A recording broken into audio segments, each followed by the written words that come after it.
Donc, nous étions en train de dire ceci. Dieu a écrit une Bible, une parole de Dieu qu'il a remis à Adam. Cette parole-là faisait vivre Adam. Celui qui mettra en pratique cette loi vivra par elle. C'est-à-dire Adam, tout le temps que tu feras référence dans ta vie de la parole que je t'ai donnée, c'est cette parole-là qui te protégera. Non seulement la parole de Dieu protégeait Adam, gardée avant Adam, cette parole donnait aussi à Adam la supériorité sur tout. C'est la parole de Dieu qui assurait la royauté d'Adam. C'est la parole, cette parole qui était la couronne sur la tête d'Adam. C'est cette parole qui était le palais d'Adam. Dans l'obéissance de la parole. C'est-à-dire, lorsqu'Adam pouvait se promener, il regarde une mangue. Je veux que... il se souvient à la parole. Il se souvenait de la parole. C'était cette parole-là qui protégeait Adam des morsures des serpents, qui protégeait Adam de la... Parce que les lions étaient colériques depuis longtemps. Mais cette colère-là ne pouvait pas s'abattre sur Adam. Pourquoi? Parce qu'il y avait une parcelle de sécurité tout autour d'Adam. L'ange de l'Éternel qui campait tout autour d'Adam, c'était l'obéissance à la parole que Dieu lui avait donnée. C'est pourquoi aussi, Dieu ne faisant que répéter la chose, si vous arrivez dans le livre de Lévitique chapitre 11, vous allez voir la même loi, Dieu la donne aux enfants d'Israël. Une liste. Voilà les animaux que vous allez manger. Et voilà les animaux que vous n'allez pas manger. Aujourd'hui aussi à l'église, il y a des choses qu'on peut faire et des choses qu'on ne doit pas faire. Bien aimé, si tu commences à pécher facilement, ou tu commences à devenir insensible au mal, c'est-à-dire que tu mens et tu es à l'aise, c'est-à-dire tu ne sens rien, aucune reproche. En tout cas, je te dirais, il faut que tu commences à faire attention. Car lorsque tu as l'Esprit de Dieu et que tu commets quelque chose qui n'est pas propre par rapport à la parole du Seigneur, cet esprit-là, c'est comme lorsque vous êtes dans une voiture et qu'il y a il y a les sons d'alarme par rapport quand vous reculez et que vous voulez frapper contre quelque chose, ça vous rappelle, ça vous rappelle. Le Saint-Esprit, l'Esprit de Dieu en nous, ne nous laisse pas tranquilles. Ceux qui ont l'Esprit de Dieu, si vous bronchez, ou si vous avez, ou de mauvaises envies vous arrivent, il y a toujours une voix qui vous dit ne faites pas, n'y allez pas, n'y allez pas. S'il vous arrive de tomber, comme nous bronchons, de plusieurs manières, disent les Écritures, vous n'allez pas attendre qu'on vienne vous dire non, voilà, vous avez péché et que vous commenciez à dire non, apporter des preuves. Vous n'avez pas besoin qu'on vous apporte de preuves. La preuve, c'est l'Esprit qui est en vous. Nous ne marchons pas dans la sanctification pour plaire aux autres, non. Nous marchons dans la sanctification parce que nous avons un contrat avec le Créateur. Nous avons un contrat avec Dieu. Que la paix, la grâce et la miséricorde de Dieu soient avec vous, bien-aimés dans le Seigneur. Ça, c'est le contrat qui liait Adam à Dieu. L'obéissance à la loi, à la parole que Dieu a donnée, a remise à Adam, cette obéissance glorifiait Dieu, était un sujet d'adoration à Dieu. C'était aussi pour le bien-être d'Adam. L'obéissance à la parole glorifie le Seigneur, ça nous protège aussi. La crainte de Dieu, la Bible déclare, c'est la santé pour le muscle de quiconque la pratique. La crainte de Dieu, c'est notre bouclier du salut. La crainte de Dieu, c'est notre protection. Voilà. C'était ça le terme du contrat qui liait Dieu à Adam. Adam, voilà la parole que je t'ai donnée. Donc, dans la parole, tu mangeras de tous les fruits de l'arbre, mais celui-là qui ne le mangera pas. Ça, c'est le résumé de toute la Bible que tu as. C'est dans cela. Car tout ce que nous vous enseignons, dans toute la connaissance que nous vous donnons, c'est tout simplement pour vous dire, voilà ce que vous devez faire et ce que vous ne ferez pas. Voilà ce que Dieu aime et ce que Dieu n'aime pas. Toute la loi s'est résumée à ça. C'est pourquoi Dieu a dit à Israël, tu feras ceci, tu ne feras pas cela. Tu feras ceci, tu ne feras pas cela. Dans la grâce aussi, il y a des gens qui croient que dans la grâce, il n'y a pas de production. Non, il y a des lunes jaunes qu'on ne doit pas dépasser. Que la paix, la grâce et la miséricorde de Dieu soient avec vous. N'oubliez pas, le thème c'est l'interruption du travail dédommagé par l'agresseur. Des hommes se querellent, l'un frappe l'autre. Et que celui qui est frappé voit son travail interrompu, la frappe les contraint à ne plus travailler. Alors, l'agresseur doit le dédommager. Et il ne doit pas seulement les dédommager, mais il doit les soigner jusqu'à sa guérison. Mais nous ne sommes pas encore arrivés là-bas. Parce que si vous allez très bien maîtriser ce que nous sommes en train de vous dire dans l'introduction ou au commencement, le reste, ça va être vraiment facile. Les deux hommes, il s'agit de Dieu et d'Adam. Entre les deux hommes, il y avait un pont. Le pont qui reliait Adam de Dieu, c'était la parole que Dieu lui avait donnée.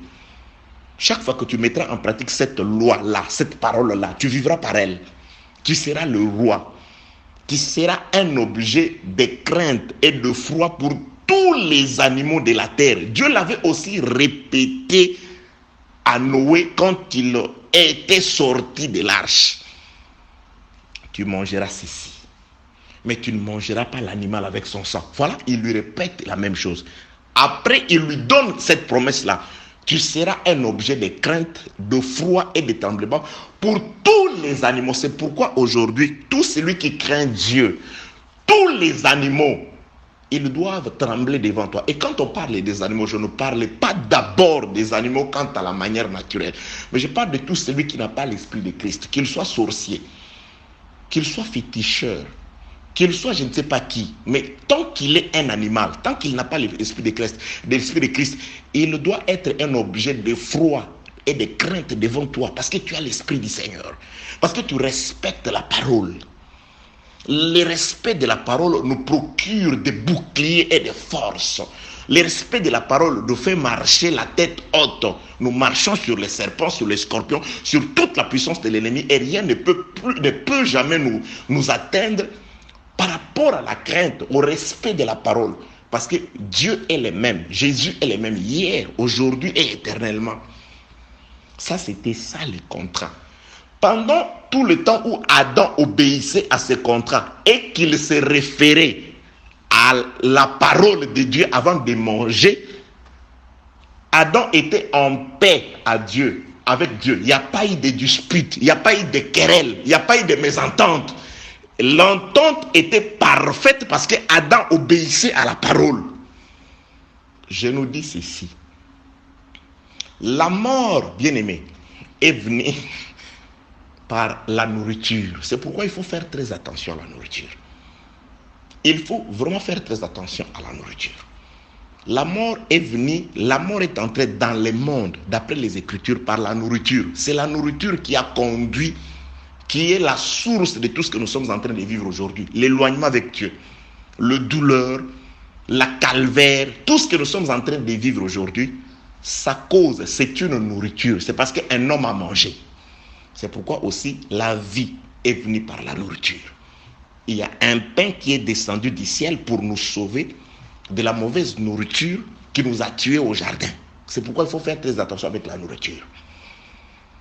Que la paix, la grâce et la miséricorde de Dieu soient avec vous. C'est pourquoi Dieu avait interdit aux enfants d'Israël. Il dit, n'offrez plus vos animaux, comme c'était le cas au désert où en Égypte, où quelqu'un pouvait offrir son animal à Dieu devant sa porte où il voulait. Je vais choisir un endroit. Et il y aura des gens auprès de qui vous amènerez vos sacrifices. Ce seront eux qui m'offriront les sacrifices. Dieu a choisi Jérusalem où a été érigé un temple et le peuple c'était Lévi. Donc un enfant d'Israël, quand il avait un animal à offrir, il ne pouvait pas l'offrir devant sa porte.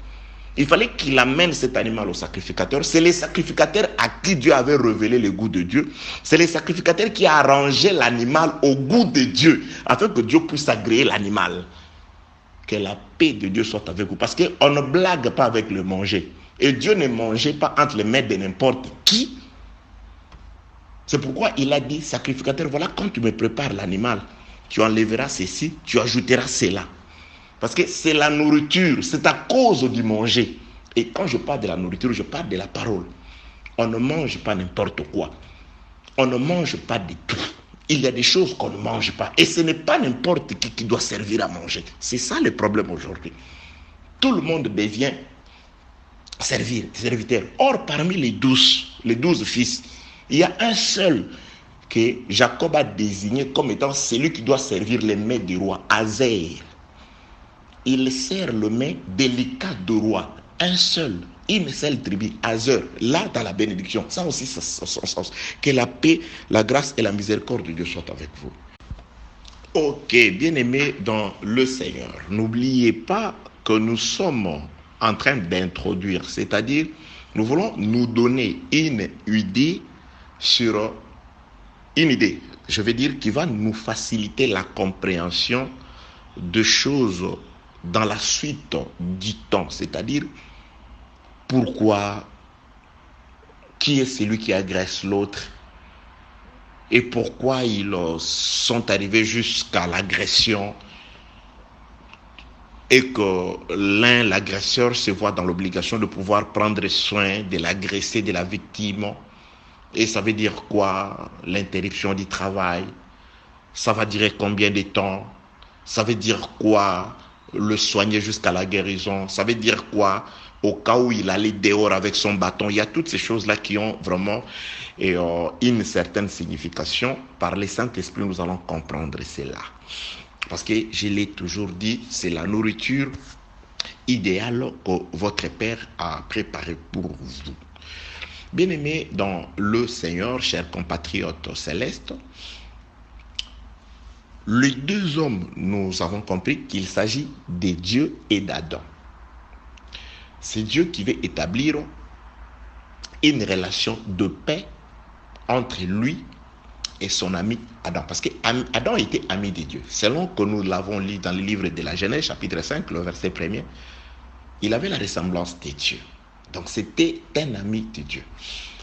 Parce que Dieu pouvait le parler et il pouvait écouter Dieu. Dieu s'est soucié de lui. Lorsque Dieu l'a créé, il a vu que Adam était isolé. Il dit, bon voilà, je vais chercher pour lui une aide semblable. Dieu a créé les animaux et il les a fait venir d'Adam, auprès d'Adam. Adam, il les a juste donné les noms, mais il n'a pas trouvé d'aide semblable parmi les animaux. Dieu était en train de chercher une consolation pour son ami. Tout ce que Dieu faisait là, il cherchait le bien de l'homme. C'est pourquoi la femme a été créée à cause de l'homme. C'est pour combler à l'isolement de l'homme. C'est pourquoi la femme doit adorer l'homme. Donc là, je sors du cadre de l'homme et de la femme naturelle. Donc je parle de nous, la femme, qui avons l'obligation d'adorer le Seigneur. Parce que nous sommes là pour servir à la louange de sa gloire. C'est ce qui est écrit dans le livre d'Éphésiens chapitre 1er, du 7e au 9e verset. Donc il nous a créés pour servir à la louange de sa gloire. Donc nous sommes là, nous devons toujours l'aider, nous devons toujours l'aimer, nous devons toujours l'adorer, nous devons toujours le glorifier, le sanctifier dans n'importe quelle circonstance. C'est pourquoi le frère Paul dit, qu'est-ce qui me séparera de l'amour de Dieu manifesté en Jésus-Christ? Serait-ce la famine, l'épée, la mort? Rien ne peut nous séparer de cet amour merveilleux.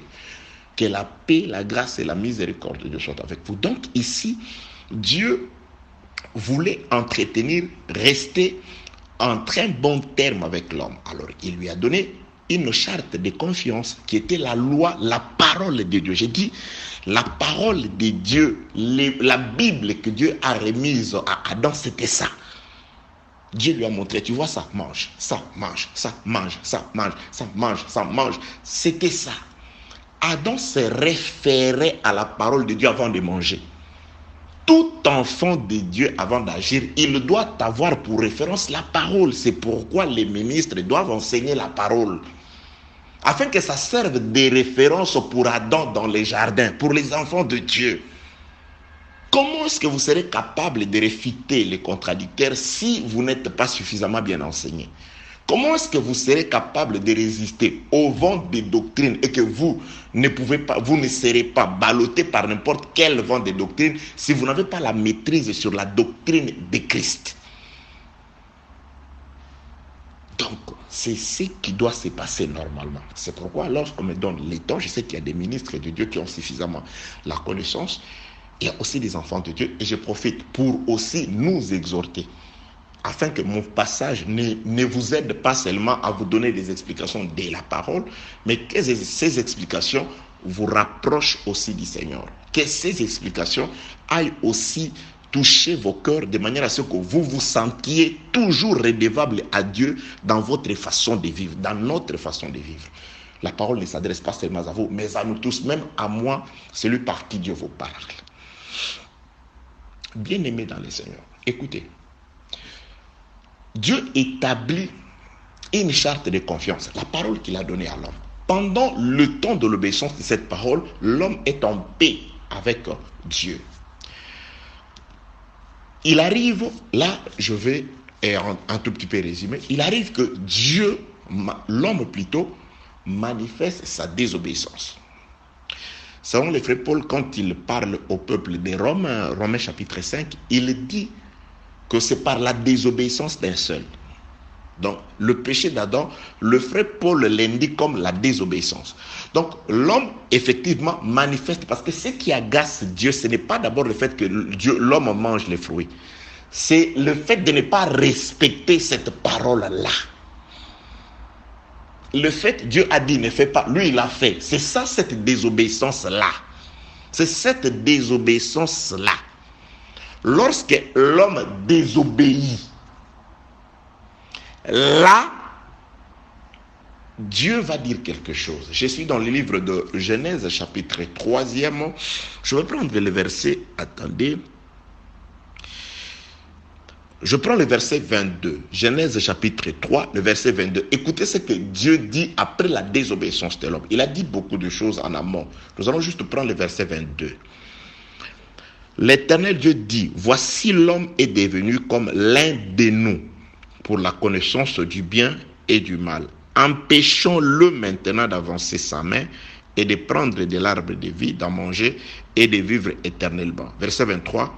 Et l'Éternel Dieu le chassa du jardin d'Éden pour qu'il cultivât la terre d'où il avait été pris.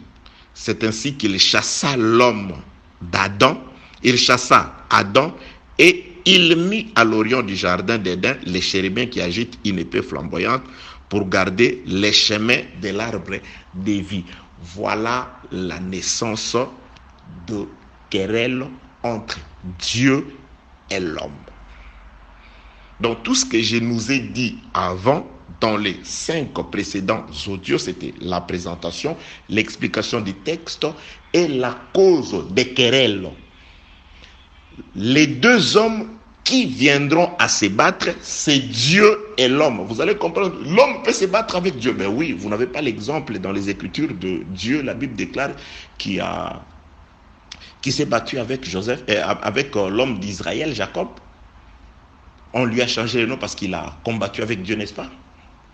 Donc nous ne sommes pas encore arrivés là-bas. Mais je voudrais juste nous dire que si vous allez dire, mais l'homme, oui, vous avez déjà un exemple, il est écrit en votre Bible, dans le livre de la Genèse, que l'homme de Jacob s'est battu avec Dieu. Mais ce n'est pas par là que je vais passer. Mais je vous ai juste donné un exemple pour que vous sachiez que dans les Écritures, il y a un homme qui s'est déjà battu avec un homme qui était l'Éternel, sous forme humaine. Donc, les disputes, l'incompréhension, la mésentente, les querelles ont pour origine la désobéissance d'Adam.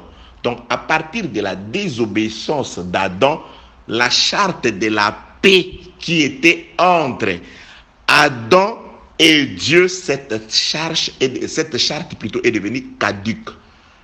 La loi de l'amitié a été brisée par la désobéissance d'Adam. Donc, Adam, par son acte, premièrement, il a perdu la confiance de Dieu. Deuxièmement, il a lui-même perdu sa couronne de royauté parce qu'il a été chassé du royaume où il régnait en maître dans les jardins. Troisièmement, il a aussi perdu de son autorité vis-à-vis de la créature.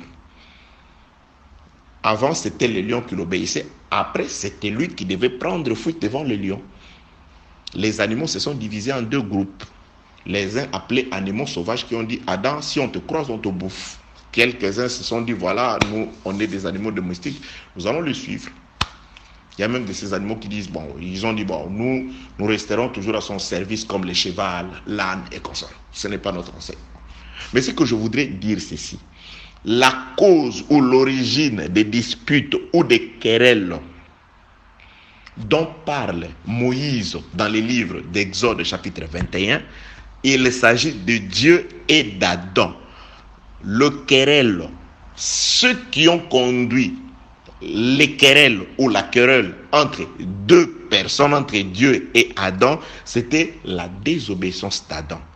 Adam a transgressé la parole de Dieu. C'était la transgression.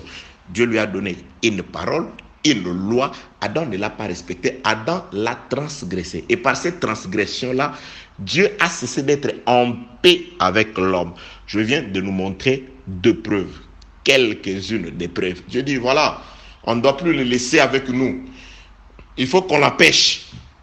Il faut qu'on la pêche. Or, lorsque Adam respectait, on ne lui avait rien empêché. Il pouvait circuler dans les jardins. Maintenant, il faut le chasser, il faut le chasser. Il faut le chasser. Mettez une barrière et mettez la mort. Ange, toi tu vas être là. Vous allez être là. Des chérubins, placez-vous là-bas. Voici l'épée flamboyante. S'il ose entrer, allez, coupez-les. Vous voyez, il y a eu mésentente, il y a eu dispute. C'est ça, c'est là qu'ont débuté le querelle entre Adam et Dieu. C'était une période de querelle.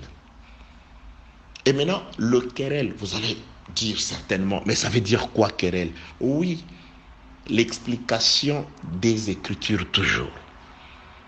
Ne vous en faites pas. Il y aura rupture du travail, il y aura dédommagement, il y aura agression, il y aura toutes ces choses-là. Mais avant d'arriver à ces choses-là, nous sommes en train d'étudier, vous et moi, à travers les Écritures, nous étudions d'abord le fait qui précède ces événements-là. Deux hommes, qui sont-ils? Pourquoi se querellent-ils? Dieu et Adam, ils se querellent parce que Adam a désobéi. Adam a trahi la confiance de Dieu. Adam a transgressé la parole de Dieu. Je dirais, Adam avait déjà tué Christ parce que Christ c'était la parole. Lorsque Adam transgresse, c'est-à-dire Adam a tué la parole, il a tué Christ par son acte. De même qu'Israël a tué Christ, Israël a été chassé de son territoire, il est allé. Adhérence à Adam aussi, après avoir transgressé la parole sous forme de la loi que Dieu lui avait donnée, c'était Christ qui était là. Quand Adam l'a crucifié, quand Adam a transgressé cette parole, il a tué Christ. De même que Israël tuant Christ est allé en captivité, Adam aussi, il fallait qu'il aille en captivité. Il fallait que Dieu le fasse sortir du territoire où il était en sécurité. Que Dieu le loigne de l'arbre de vie. C'est l'état actuel d'Israël après avoir tué Christ. Après avoir transgressé la loi. Israël a été chassé dans l'ombre du jardin de Dieu qui était le territoire d'Israël. C'est là où il était en sécurité. Israël est chassé aujourd'hui. Il n'est plus spirituellement en présence de Dieu. Il est loin de la présence de Dieu. Il est dans l'errance. Ce qui est arrivé à Israël après la mort de Jésus, c'est la même chose qui était arrivée à Adam. C'est pourquoi la parole de Dieu, je dis, c'est la répétition. Je vous ai parlé de la loi que Dieu a donnée à Adam, qui est l'équivalent de la parole que je nous donne aujourd'hui, que le Saint-Esprit nous donne aujourd'hui. C'est cette parole qui nous indique ce que nous devons manger et ce qu'on ne doit pas manger. C'est dans cette même parole-là que la paix, la grâce et la miséricorde de Dieu soient avec vous, bien-aimés dans le Seigneur. Vous voyez le querelle. Je rentre dans le livre des Exode, chapitre 21. Donc, nous allons continuer. Le verset 18e toujours. Si des hommes se querellent, nous avons compris, et que l'un frappe l'autre avec une pierre. Avant d'arriver à la frappe, à la bataille, à la guerre, nous sommes là en train de pouvoir exploiter, nous allons exploiter maintenant la période des querelles. Parce que la période de la bataille est précédée de la période de la querelle. Et nous allons comprendre que cette querelle a duré pendant longtemps. la querelle qui a commencé les jours de la désobéissance jusqu'à la frappe. Il y a une période de la querelle, une période pendant laquelle les deux hommes sont restés plutôt dans des disputes, dans des différends, dans la mésentente, dans des querelles. Oui, ils étaient en train de se quereller. L'homme était en querelle avec Dieu. Il n'y avait pas de paix. Cette période de querelle entre Dieu et l'homme, pour motif la désobéissance de l'homme, pour motif le non-respect de la charte de paix et de tranquillité que Dieu avait établie entre lui, l'Éternel, et l'homme qu'il avait créé à son image et selon sa ressemblance. Donc Dieu a d'abord permis qu'il y ait un temps de querelle, le temps de querelle. Donc nous étudions maintenant le temps de querelle. Je crois qu'aujourd'hui nous allons nous allons commencer à étudier les temps de querelle. Que la paix, la grâce et la miséricorde de Dieu soient avec vous. Bien-aimés dans le Seigneur, nous allons à ce jour, je vais terminer ici par ces derniers audios pour vous laisser le temps de digérer, comme ça nous allons poursuivre demain. Donc, bien-aimés dans le Seigneur, dans tout ce que nous avons dit aujourd'hui, il s'agit de comprendre d'abord qui est cet agresseur qui doit dédommager sa victime et pourquoi c'est là. Avant de comprendre toutes ces choses, nous avons compris qu'il va le dédommager ou faire réparation parce qu'il l'a frappé, il l'a agressé. Avec quoi? Avec un coup de poing ou avec une pierre. Mais pourquoi? Parce qu'ils étaient en querelle. Qu'est-ce qui a motivé ou qu'est-ce qui a causé cette querelle-là? Nous avons compris. C'était la désobéissance de l'un vis-à-vis de l'autre. Et qui sont les deux hommes? Nous avons compris qu'il s'agit de Dieu et de son ami Adam. Donc, le querelle ont pour origine la désobéissance d'Adam, le non-respect de la parole de Dieu. Adam a désobéi et cela a fait naître des querelles entre Dieu et Adam. Et cette querelle a duré une période allant de la désobéissance dans les jardins jusqu'à la frappe. Donc, restons d'abord dans la période de querelle. Étudions le fait, ce qui s'est passé pendant le querelle et ça veut dire quoi et comment c'était cette période de querelle. Est-ce que Dieu, invisible et tout-puissant, s'est querellé avec Adam? Et Adam, il était où pendant tout ce temps jusqu'à ce qu'on vienne le frapper? C'est ce que nous allons voir dans les Écritures. Lisons un passage des Écritures qui nous donne l'essence ou les conséquences des querelles. Qu'est-ce que l'homme a subi comme conséquence pendant tout le temps qu'il était en querelle avec Dieu? Nous sommes dans le livre du Proverbe chapitre, et c'est Proverbe chapitre 17. Proverbe chapitre 17, nous allons lire des versions. Proverbe chapitre 17, nous lisons le verset 14e. Proverbe chapitre 17, le verset 14. Écoutez les conséquences des querelles. Le frère Salomon dit ceci: commencer une querelle, c'est ouvrir une digue avant que la dispute ne s'anime. Retire-toi. Ici, nous allons comprendre quelque chose. Commencer une querelle, c'est ouvrir une digue. Qu'est-ce qu'une digue? Je bénis le Seigneur parce qu'un jour, ici dans le groupe, je vis mon ami, mon frère, le prophète Caïn. Il est du côté de Lunda Nord là-bas. Il est bien placé pour nous expliquer ce que ça veut dire une digue. Une digue, c'est juste une barrière, un canal qu'on construit très souvent afin de dévier l'eau ou de barrer la route à l'eau de manière à protéger soit un village, des champs, ou si on veut juste détourner l'eau de son cours normal, on va créer une sorte de mur ou d'une barrière ou canaliser un canal qui va assurer la déviation de l'eau. Dans le monde des diamants, très souvent, lorsqu'on veut exploiter le minerai, les diamants qu'il y a sur un cours d'eau normal, on dévie ce cours d'eau-là. On crée une digue, c'est-à-dire un passage détourné à travers le mur, à travers un barrage, une barrière. On dévie, c'est-à-dire cette barrière-là va dévier l'eau. Et dans les pays comme la Chine, l'Europe, très souvent, les digues, c'est pour éviter les inondations dans certains villages ou dans certaines villes.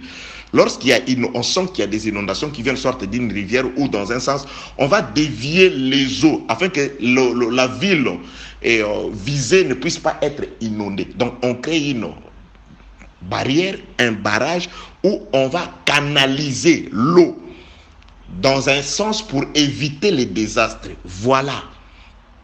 Ça, c'est l'explication que j'ai, que vous pouvez facilement trouver dans les dictionnaires, dans l'usage des hommes. Qu'une digue, c'est une barrière, c'est un barrage, c'est un obstacle qui empêche très souvent l'eau de pouvoir atteindre un site ou dévier un cours d'eau normal. Donc c'est un obstacle, c'est un empêchement qui empêche, qui évite l'inondation. C'est ça une digue. Mais ici on dit commencer une digue, commencer une querelle, c'est ouvrir une digue. Allons voir comment le frère, je l'appelle frère comme ça, Darby, explique une digue. Il dit la même chose, mais il emploie des termes beaucoup plus faciles. Nous allons voir ce que dit Darby. Je cherche la version Darby. Attendez. Où est la version Darby ici? Voilà. Darby, je prends Proverbe. Et attendez, je cherche Proverbe 17. Ok.